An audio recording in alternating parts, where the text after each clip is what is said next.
ಈ ದೊಡ್ಡ ಒಂದು ಸಭೆಯನ್ನ ನೋಡಿದಾಗ ನನಗನ್ಸುತ್ತೆ ಇಡೀ ರಾಜ್ಯದಲ್ಲಿ ಇದೇ ರೀತಿಯ ವಾತಾವರಣ ಇದೆ ಅನ್ನೋದನ್ನ ನಾನು ನಿಮಗೆ ಹೇಳಕ್ಕೆ ಇಚ್ಛೆ ಪಡ್ತೇನೆ. ಬಂದ್ರೆ ಈಗಾಗಲೇ 82 ವರ್ಷ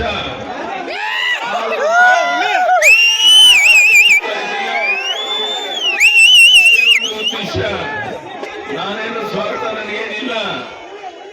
ಕರ್ನಾಟಕದಲ್ಲಿ ಮತ್ತೊಮ್ಮೆ ಬಿಜೆಪಿ 28 ಲೋಕಸಭಾ ಕ್ಷೇತ್ರ ಪ್ರಧಾನಿ ನರೇಂದ್ರ ಮೋದಿ ಅವರನ್ನು ನೋಡಕ್ಕೆ ನಾನು ಕರ್ಕೊಂಡು ಹೋಗಬೇಕು. 27 ಜನರನ್ನು ಅಂತ ಯೋಚನೆ ಮಾಡಿದ್ದೇನೆ. ಅದಕ್ಕೆ ನಿಮ್ಮ ಆಶೀರ್ವಾದ ಇದ್ರೆ ಗೋವಿಂದ ಕಾರಜೋಳ ಬಹಳ ದೊಡ್ಡ ಅಂತರದಲ್ಲಿ ಗೆದ್ದು ಬರ್ತಾರೆ. ಒಂದು ವೇಳೆ ಹೇಳ್ಬೇಕಾದಷ್ಟು ಬಹಳಷ್ಟಿದೆ. ಇನ್ನು 2-3 ಸಭೆಗಳಿದೆ. ನಾನು ಇವತ್ತು ನಿಮ್ಮಲ್ಲಿ ಕೈ ಜೋಡಿಸಿ ಪ್ರಾರ್ಥನೆ ಮಾಡ್ತೇನೆ. ಇವತ್ತು ಗೋವಿಂದ ಕಾರಜೋಳ ಬಹಳ ಅನುಭವ ಇರುವಂತ ನೀರಾವರಿ ಸಚಿವರಾಗಿ ಅನೇಕ ಇಲಾಖೆಗಳಲ್ಲಿ ಕೆಲಸ ಮಾಡಿ ಈ ಭಾಗಕ್ಕೆ ಒಂದು ಒಳ್ಳೆಯ ಕೆಲಸ ಮಾಡಬೇಕು ಅಂತ ನಿಶ್ಚಯ ಮಾಡಿ ಬಂದಿರುವಂತಹ ಗೋವಿಂದ ಕಾರಜೋಳಿಗೆ ನೀವು ಆಶೀರ್ವಾದ ಮಾಡಬೇಕು ಅಂತ ಕೇಳಿದಾಗ ಇಷ್ಟು ದೊಡ್ಡ ಸಂಖ್ಯೆಯಲ್ಲಿ ಬಂದು ತಾವೆಲ್ಲ ಸೇರಿದ್ದೀರಾ. ನಿಮ್ಮ ಪ್ರೀತಿ ವಿಶ್ವಾಸಕ್ಕೆ ನಾವು ಋಣಿಯಾಗಿದ್ದೇವೆ. ಒಂದು ಬಾರಿ ಕಾರಜೋಳ ಗೆದ್ದ ಮೇಲೆ 1 ಲಕ್ಷ ಜನರನ್ನು ಸೇರಿಸಿ ದೊಡ್ಡ ಒಂದು ವಿಜಯೋತ್ಸವವನ್ನು ಆಚರಣೆ ಮಾಡಲಿಕ್ಕೆ ಇವತ್ತು ನನಗೆ ತುಂಬಾ ಸಂತೋಷ ಆಗಿದೆ. ತಿಪ್ಪೇಸ್ವಾಮಿ ಅವರ ಬಗ್ಗೆ ನೀವು ಇಟ್ಟಿರುವಂತಹ ಗೌರವ, ಅದೇ ರೀತಿ ಜನಾರ್ದನ ರೆಡ್ಡಿ ಅವರ ಬಗ್ಗೆ ನೀವು ಇಟ್ಟಿರುವಂತಹ ಗೌರವ ಎಲ್ಲವೂ ಸಹ ನಮ್ಮ ಒಂದು ಗೆಲುವಿಗೆ ದೊಡ್ಡ ಒಂದು ಅನುಕೂಲ ಆಗುತ್ತೆ ಅನ್ನೋ ಮಾತನ್ನು ಹೇಳ್ತಾ ಮತ್ತೊಮ್ಮೆ ಇಲ್ಲಿ ಸೇರುವಂತಹ ನಮ್ಮೆಲ್ಲ ಅಣ್ಣ ತಮ್ಮಂದರಿಗೆ, ತಾಯಂದರಿಗೆ, ಮಾಧ್ಯಮದ ಸ್ನೇಹಿತರಿಗೆ, ನಮ್ಮ ತಾಯಿಯಂದರಿಗೆ ಹೇಳ್ತೇನೆ, ತಾಯಿ ನಾನಿದ್ದಾಗ ಕೊಡ್ತಿದ್ದಂತ ಭಾಗ್ಯಲಕ್ಷ್ಮಿ ಯೋಜನೆ ಯಾಕೆ ನಿಲ್ಲಿಸೋದು ಕೇಳಿ ಅವ್ರನ್ನ. ಹಾಲು ಉತ್ಪಾದಕರಿಗೆ ಪ್ರೋತ್ಸಾಹನ ಕೊಡಬೇಕು ಅಂತ ನಮ್ಮ ಹೆಣ್ಣು ಮಕ್ಕಳಿಗೆ ಹೆಚ್ಚಿನ ಹಣವನ್ನು ಕೊಡ್ತಾ ಇದೆ, ಯಾಕೆ ನಿಲ್ಲಿಸೋದು ಕೇಳಿ ಅವ್ರನ್ನ. ಹಾಲಿನ ರೇಟ್ ಕಡಿಮೆ ಮಾಡಿದ್ದಾರೆ. ದರ್ಬಾರ್ ಕರ್ನಾಟಕದ ರಾಜ್ಯದಲ್ಲಿ ನಡೀತಾ ಇದೆ. ಖಜಾನೆ ಖಾಲಿಯಾಗಿದೆ, ದಿವಾಳಿ ಆಗಿದೆ. ಎಲ್ಲಾದ್ರೂ ಒಂದು ಕಡೆ ನೀರಾವರಿ ಯೋಜನೆ ನಡೀತಾ ಇದೆಯಾ, ಅಭಿವೃದ್ಧಿ ಕಾರ್ಯ ನಡೀತಾ ಇದೆಯಾ, ಎಲ್ಲೋ ಹಣ ಕೊಡುವಂತ ತೆರಿಗೆ ಹಣ ಲೂಟಿ ಮಾಡಿ ಅದನ್ನು ದರೋಡೆಯನ್ನು ಮಾಡಿ ಇವತ್ತು ಜನಕ್ಕೆ ದ್ರೋಹ ಮಾಡ್ತಿರುವಂತಹ ಕಾಂಗ್ರೆಸ್ ಪಕ್ಷ ನಿಮ್ಮ ಅಸ್ತಿತ್ವವನ್ನು ಕಳ್ಕೊಳ್ಳುವಂತ ಕಾಲ ಬಹಳ ಹತ್ತಿರ ಬಂದಿದೆ.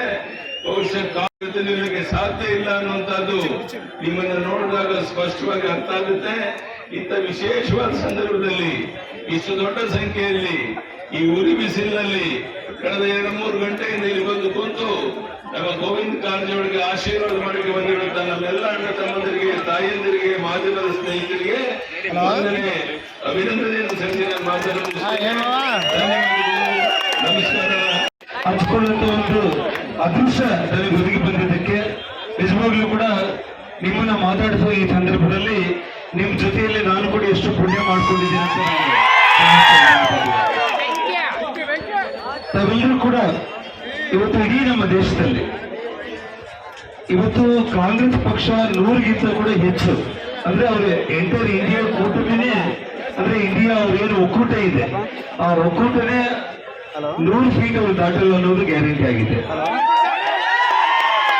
ಹಾಗಿದ್ದಾಗ ನಾವು ಕಾಂಗ್ರೆಸ್ ಪಕ್ಷಕ್ಕೆ ಯಾಕೆ ಮತ ಹಾಕಬೇಕು? ಹಾಕೋದ್ರಿಂದ ನಾವು ಅದೊಂದು ಡಸ್ಟ್ಬಿನ್ ಅಲ್ಲಿ ಓಟ್ ಹಾಕಿದಂಗೆ ಆಗುತ್ತೆ. ಬಂದ ನಾವು ಗೋವಿಂದ ಕಾರಜೋಳ ಅವರಿಗೆ ಮತ ಚಲಾಯಿಸೋದ್ರ ಮೂಲಕ ಈ ದೇಶದ ನೆಚ್ಚಿನ ಪ್ರಧಾನಮಂತ್ರಿ ಇವತ್ತು ನಮ್ಮ ದೇಶದ ಸುಭದ್ರತೆಗೆ, ನಮ್ಮ ದೇಶದ ಒಂದು ಅಭಿವೃದ್ಧಿಗೆ ಇವತ್ತು ನಾವೆಲ್ಲರೂ ಕೂಡ ಯಾವ್ದಾದ್ರು ಒಂದು ಹಬ್ಬ ಹವನ ಬಂದ್ರೆ ನಾವೇನ್ ಮಾಡ್ತೀವಿ ಹೇಳ್ರಿ? ಇವತ್ತು ನಾವೆಲ್ಲರೂ ಕೂಡ ನಮ್ಮ ಗ್ರಾಮಕ್ಕೆ ಸೇರ್ಕೊಳ್ತೀವಿ. ನಮ್ಮ ಹೆಂಡತಿ ಮಕ್ಕಳು, ನಮ್ಮ ಬಂಧು ಬಳಗ, ತಂದೆ ತಾಯಿ ಜೊತೆಯಲ್ಲಿ ಹಬ್ಬ ಆಚರಣೆಯನ್ನ ನಾವು ಮಾಡ್ತೀವಿ. ಆದ್ರೆ ಈ ದೇಶದ ಪ್ರಧಾನಮಂತ್ರಿ ನರೇಂದ್ರ ಮೋದಿಜಿ ಅವರು ಕುಟುಂಬವನ್ನ ತ್ಯಾಗ ಮಾಡಿ ನಮ್ಮನ್ನ ನಮ್ಮೆಲ್ಲರನ್ನ ಕಾಯುವಂತ ಯೋಧರ ಜೊತೆಯಲ್ಲಿ ದೀಪಾವಳಿ ಆಚರಣೆ ಮಾಡಿದ್ದಾರೆ ಅಂತ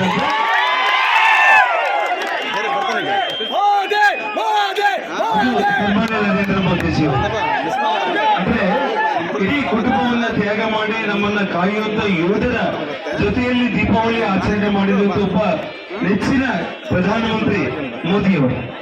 ಇವತ್ತು ತಾವೆಲ್ಲರೂ ಕೂಡ ಆ ಮಾತು ನಾನು ಹೇಳಿದ ತಕ್ಷಣ ಮೋದಿ ಮೋದಿ ಅಂತೇಳಿ ಇವತ್ತೇನು ತಾವೆಲ್ಲರೂ ಕೂಡ ಕೂಗ್ತಾ ಇದ್ರು, ಅದು ನಿಮ್ಮ ಹೃದಯದಿಂದ ಬಂದಿರುವಂತಹ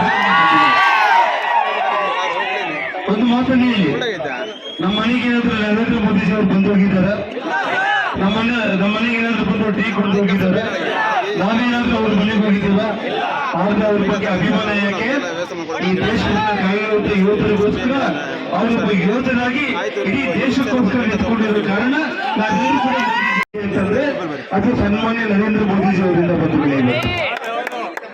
ಬಂಧುಗಳೇ, ಇವತ್ತು ಏನು ಮೋದಿ ಮೋದಿ ಅಂತ ಹೇಳಿ ಎಲ್ಲರೂ ಕೂಗ್ತಾ ಇದ್ರೆ, ಒಬ್ಬ ನಮ್ಮ ಕೊಪ್ಪಳ ಜಿಲ್ಲೆಯ ಒಬ್ಬ ಮಂತ್ರಿ ಶಿವರಾಜ್ ತಗಡಿಗೆ ಅಂತ ಹೇಳಿ ಯಾರಾದ್ರೂ ಮೋದಿ ಅಂತ ಕೂಗಿದ್ರೆ ಅವರ ಕಪಾಳಕ್ಕೆ ಬಾರಿಸಿದೆ ಅಂತ ಹೇಳಿದ್ದಾರೆ.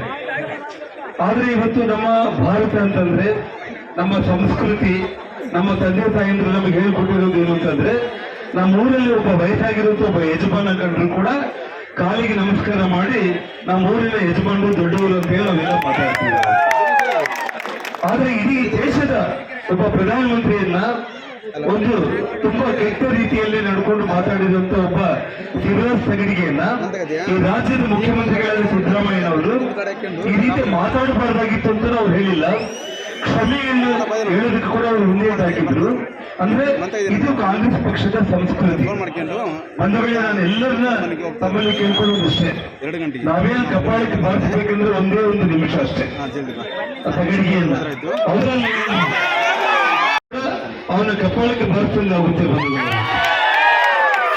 ಹಾಗಾಗಿ ಆ ಸಂಸ್ಕೃತಿ ಇಲ್ಲದೆ ಇರುವಂತ ಕಾಂಗ್ರೆಸ್ ಪಕ್ಷ, ಈ ದೇಶದ ಅಭಿವೃದ್ಧಿಯನ್ನ ಕಾಣದೇ ಇರುವಂತ ಆ ಒಂದು ಪಕ್ಷಕ್ಕೆ ನಾವು ಯಾರು ಕೂಡ ಮತ ಚಲಾಯಿಸಬಾರದು. ಇವತ್ತು ರಾಂಪುರದಲ್ಲಿ ಈ ಜನಸಂಖ್ಯೆಯನ್ನು ನೋಡಿದ್ರೆ, ಇವತ್ತು ನನಗೆ ಸನ್ಮಾನ್ಯ ಎಲ್ವಿ ಹನುಮಂತಪ್ಪ ಅವ್ರ ಕುಟುಂಬ ನಿಜವಾಗ್ಲೂ ಕೂಡ ಅತ್ಯಂತ ಆತ್ಮೀಯ ಕುಟುಂಬನೇ ಬಂಧುಗಳೇ ನನಗೆ. ಆದ್ರೆ ಇಲ್ಲೇನಾಯ್ತು, ಕಾಂಗ್ರೆಸ್ ಪಕ್ಷ ಅವರಿಗೆ ಕೈ ಕೊಟ್ಟು ಅವರಿಗೆ ಟಿಕೆಟ್ ಕೊಡದೇ ಇರುವಂತ ಒಂದು ಪರಿಸ್ಥಿತಿಯಲ್ಲಿ ನಾನು ಅವರನ್ನ ಕೂಡ್ಲಿಗೆ ತಗೊಂಡು ಬಂದು ಶ್ರೀರಾಮುಲವರು ಮೊಳಕಾಲ್ಮೂರಲ್ಲಿ ನಿಂತಾಗ ಶ್ರೀರಾಮುಲವರ ಜೊತೆಯಲ್ಲಿ 11 ದಿವಸಗಳಲ್ಲಿ ಅವ್ರನ್ನ MLA ಮಾಡುವಂತ ಕೆಲಸ ನಾನು ಇಲ್ಲಿಂದಲೇ ಮಾಡಿದೆ. ಅವತ್ತು ಏನಾಯ್ತು ಅಂತಂದ್ರೆ, ಯಾವುದೇ ಒಂದು ಕಾರಣಕ್ಕೂ ಕೂಡ ಇವತ್ತು ಅವರು ಮತ್ತೆ ಪುನಃ ವಾಪಸ್ ಹೋಗಿದ್ದಾರೆ. ಯಾವುದೇ ಕಾರಣಕ್ಕೂ ಕೂಡ ಇವತ್ತು ಏನೇ ಒಂದು ಪರಿಸ್ಥಿತಿಯಲ್ಲೂ ಕೂಡ ಖಂಡಿತವಾಗ್ಲೂ ಕೂಡ ನಮ್ಮ ಭಾರತೀಯ ಜನತಾ ಪಕ್ಷಕ್ಕೆ, ಇವತ್ತು ಕಾಂಗ್ರೆಸ್ ಪಕ್ಷದ ಕಾರ್ಯಕರ್ತರು ಕೂಡ ಇವತ್ತು ನಾನು ನಂಬ್ತಾ ಇದ್ದೇನೆ ಬಂಧುಗಳೇ. ಇವತ್ತು ಯಾವುದೇ ಒಂದು ವಿಚಾರದಲ್ಲಿ ಕೂಡ ಇವತ್ತು ನಮ್ಮ ಕರ್ನಾಟಕ ರಾಜ್ಯದಲ್ಲಿ ಇವತ್ತು ರೈತರ ಬಗ್ಗೆ ಎಲ್ಲರೂ ಮಾತಾಡಬಹುದು. ಆದ್ರೆ ರೈತರ ಬಗ್ಗೆ ಮಾತಾಡಿ ರೈತರ ಹೆಸರಲ್ಲಿ ಹಸಿರು ಸಾಲವನ್ನು ಒದಗಿಸಿಕೊಳ್ಳೋದ್ರ ಮೂಲಕ ಇವತ್ತು ಪ್ರಮಾಣ ವಚನ ಮಾಡಿರುವಂತ ಒಬ್ಬ ಏಕೈಕ ಧೀಮಂತ ನಾಯಕ ಅಂತಂದ್ರೆ ಅದು ನಮ್ಮ ಸನ್ಮಾನ್ಯ ಯಡಿಯೂರಪ್ಪನವರು. ಅವರು ಪ್ರಮಾಣ ವಚನ ಮಾಡೋದು ಮಾತ್ರ ಅಲ್ಲ, ಇವತ್ತು ಇಡೀ ನಮ್ಮ ಕರ್ನಾಟಕ ರಾಜ್ಯ ಇವತ್ತು ಎಲ್ಲರೂ ಕೂಡ ತಲೆ ಎತ್ತಿ ನೋಡುವಂತ ಒಂದು ರೀತಿಯಲ್ಲಿ ರೈತರ ಪರವಾಗಿ ಒಂದು ಕೃಷಿ ಬಜೆಟ್ ಅನ್ನ ಸಮರ್ಪಣೆ ಮಾಡಿರುವಂತ ಒಬ್ಬ ಧೀಮಂತ ಈ ರಾಜ್ಯದ ಮುಖ್ಯಮಂತ್ರಿ ಅಂತಂದ್ರೆ ಅದು ನಮ್ಮ ಸನ್ಮಾನ್ಯ ಯಡಿಯೂರಪ್ಪನವರು. ಈ ಒಂದು ಇಳಿ ವಯಸ್ಸಲ್ಲಿ ಕೂಡ ಇವತ್ತು ಪಕ್ಷದ ಪರವಾಗಿ ಇವತ್ತು ಇಡೀ ರಾಜ್ಯಾದ್ಯಂತ ಅವರೇನು ಇವತ್ತು ಪ್ರಚಾರ ಮಾಡ್ತಾ ಇದ್ದಾರೆ. ಅವರ ಜೊತೆಯಲ್ಲಿ ಇಷ್ಟು ವರ್ಷಗಳ ನಂತರ ಮತ್ತೆ ನಾನು ಕೂಡ ಪ್ರಚಾರ ಪಕ್ಷಕ್ಕೋಸ್ಕರ ಮಾಡ್ತಾ ಇರುವಂತದ್ದು ನನಗೆ ತುಂಬಾ ತೀರ್ಮಾನ ಮಾಡಬೇಕು. ಕೂಡ್ಲಿಗೆ ಹೋದ್ರೆ ಹೇಳಿದ್ರೆ ನಮ್ಮ ಸಹೋದರರು ಜನ ಬಿಟ್ಟು ಅಣ್ಣವರು ಅಲ್ಲಿ ಹೋದ್ರು ಕೂಡ್ಲಿಗೆಲ್ಲ ಸಾಕಷ್ಟು ಅನುದಾನವನ್ನು ಮಾಜಿ ಮುಖ್ಯಮಂತ್ರಿಗಳಾಗಿರ್ತಕ್ಕಂಥ ಯಡಿಯೂರಪ್ಪನವರು ಕೊಟ್ಟರು. ಆ ದುಡ್ಡೇ ಬಿಜೆಪಿ ದುಡ್ಡು ತಂದಿಲ್ಲ, ಚೆಲ್ಲಿದ್ರಲ್ಲಪ್ಪ ಇದು. ಆದ್ರೆ ನೀವು ಬಂದಿರ್ತಕ್ಕಂಥವರೆಲ್ಲ ನನಗೆ ಮತ ಮಾಡಿದಿರಿ. ಆದ್ರೆ ಕೆಲವರು ಯಾಕ್ರಿ ಕೈ ಬಿಟ್ಟಿರಲ್ಲ? ನಿಮ್ಮ ಮನೆ ಮಗನಾಗಿ ಕೆಲಸ ಮಾಡ್ತಿದ್ನಲ್ಲಪ್ಪ ನಾನು. ಈಗ ಎಲ್ಲಾದ್ರೂ ಯಾವನ್ನ ಹಳ್ಳಿಗೆ ಬಂದಿದಾರ? ಅವರ ಯಾವ ಹಳ್ಳಿಗೆ ಬರೋದಿಲ್ಲ, ಏನಿಲ್ಲ. ಅವ್ರ ಮನೆಯಲ್ಲಿ ಒಂದೇ ಕುರ್ಚಿ ಅಂತ ನಿಂತ್ಕೋಬೇಕಂತೆ. ನಾಚಿಕೆ ಆಗ್ಬೇಕಲ್ಲ. ಬರಲ್ಲ ನಮ್ಮ ಮನೆಗೆ. ಎಲ್ಲ ಸಾಕಷ್ಟು ಜನ ಬಂದಿದ್ದೀವಿ ನಮ್ಮ ಮನೆಗೆ. ಯಾರು ಬಂದರೂ ಸ್ವಾಗತ ಮಾಡ್ತೀವಿ ನಾವು. ಆಮೇಲೆ ಕೊರೋನಾ ಸಂದರ್ಭದಲ್ಲಿ ಏನಪ್ಪ, ಪ್ರತಿಯೊಬ್ಬ ಹೆಣ್ಣು ಮಕ್ಕಳಿಗೆ ಗಂಡು ಮಕ್ಕಳಿಗೆ ಇಂಜೆಕ್ಷನ್ 3 ಇಂಜೆಕ್ಷನ್ ಅಲ್ಲಪ್ಪ. ಅವತ್ತು ಜೀವನೇ ಉಳಿತಿದ್ರೆ ಇವತ್ತು ಪುಕ್ಷಕ್ಕೆ ಬಸ್ಗಳಿಗೆ ಎಲ್ಲ ಹತ್ತಿದ್ರಿ ದುಡ್ಡು ಎಲ್ಲಿ ಬರ್ತಿತ್ತಪ್ಪ, ಬರ್ತಿದ್ದಿಲ್ಲ. ಪ್ರಾಣ ಮುಖ್ಯ, ಪ್ರಾಣ ಉಳಿಸಿರ್ತಕ್ಕಂಥದ್ದು ಮುಖ್ಯ ತಾನೇ. ಯಾರು ಬಿಟ್ಟು ಪ್ರಾಣ ಉಳಿಸಿರ್ತಕ್ಕಂಥವ್ರು ಮೋದಿ ಅವರಿಗೆ. ಮತ್ತೆ ನಾವು ಮೋದಿ ಅವರಿಗೆ ಓಟ್ ಹಾಕ್ಬೇಕಲ್ಲಪ್ಪ. ಆಮೇಲೆ ಪ್ರತಿ ಹಳ್ಳಿಗಳಿಗೂ ನೀರನ್ನು ಕೊಟ್ಟಿದ್ದಾರಲ್ಲಪ್ಪ, ಅದು ಯಾರ್ದಪ್ಪ ಅದು? ಆದ್ದರಿಂದ ತಾವು ಇದನ್ನು ಮನಗಾಣಬೇಕು. ಆಮೇಲೆ ಎಲ್ಲಪ್ಪ ಅಲ್ಲಿ 4 ಸಾರಿ 5 ಸಾರಿ MLA ಆಗಿದ್ದಾರೆ. ಎಲ್ಲಾದ್ರೂ ಗೌರ್ಮೆಂಟ್ ಹೈಸ್ಕೂಲ್ ಮಾಡಿದಾರ, ಗೌರ್ಮೆಂಟ್ ಕಾಲೇಜ್ ಮಾಡಿದಾರ, ಫಸ್ಟ್ಗೆ ಕಾಲೇಜ್ ಮಾಡಿದಾರ, ಗರ್ಲ್ಸ್ ಹೈಸ್ಕೂಲ್ ಮಾಡಿದಾರೆ ಗೌರ್ಮೆಂಟ್ ಇದು. ಮತ್ತೆ ಮಾಡ್ಬೇಕಲ್ಲ ಕಾಂಗ್ರೆಸ್ ಇದನ್ನ ಕೇಳ್ಬೇಕು. ಅಲ್ಲಪ್ಪ ಅವ್ರದೇ ಸರ್ಕಾರ ಇದೆ, ಇದಕ್ಕೆ ಯಾಕೆ ಮಾಡಬಾರ್ದು ಇವರು? ಅದೇ ಹೇಳ್ತಾರಲ್ಲ, ದುಡ್ಲಿ ಚಿನ್ನನ ಓಟ್ಲಿ ಚಿನ್ನ.